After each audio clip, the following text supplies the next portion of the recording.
Welcome to another episode of Erik Wait Whiskey Studies. In this video, I'm going to do a review of the Roe & Co. Blended Irish Whiskey.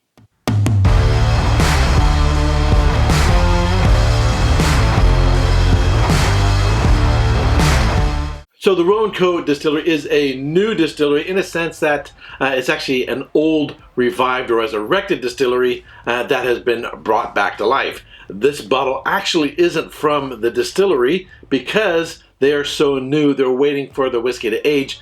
In the meantime, they are sourcing spirit from other distilleries, aging it a little bit, and then releasing it. And this whiskey is really designed with a particular purpose. But I'll get more into that after I tell you a little bit about the distillery and this whiskey. Roe & Co. Distillery is an Irish whiskey distillery established in 2019.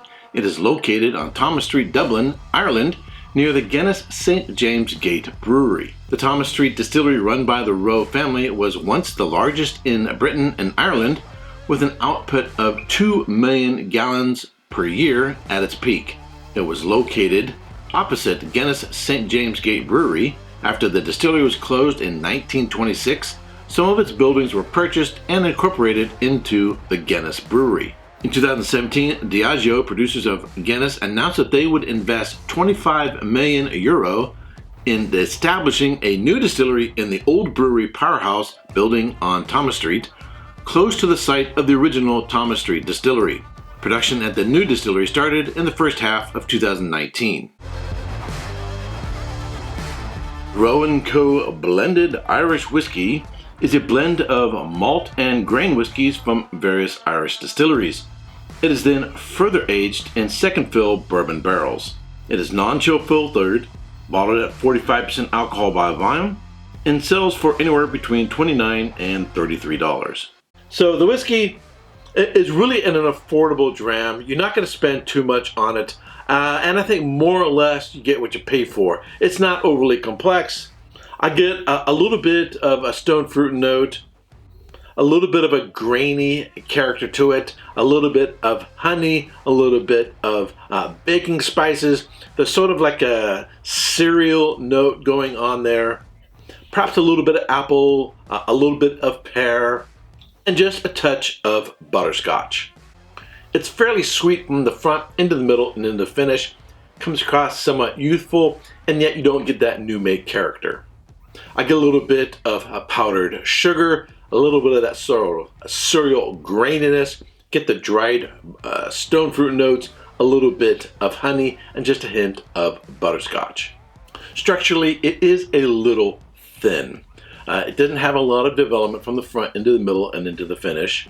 It has a medium length finish. So structurally, it's not really an impressive whiskey. However, it does, I think, make a great foundation for adding other components to fill out those other flavor elements and structurally what you're going to want in your drink, namely for a cocktail.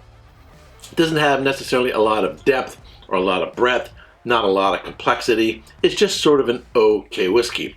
But I don't think that this whiskey is really designed to be a sipper, although you can certainly enjoy it in that way. The Co in Roe & Co doesn't mean and company, but rather a cooperative. This is really designed to be used as a base for a cocktail. In fact, on the website, they offer a number of different recipes for cocktails. And so this whiskey is really designed and blended with the cocktail or a bartender in mind. And so if that's what you're looking for, I think it really would make a really good base for a number of different cocktails. And it's a simple sipper. It's not one that's going to blow you away. You know, it's just sort of okay. As a whiskey that you might use for just a sipping and sit around and drinking and enjoying, you know, I'm probably going to go like 83 points. It's just sort of okay. But in terms of a whiskey that you're looking for that's affordable, I think it is a high quality whiskey. I think it is well blended. I think it is well crafted.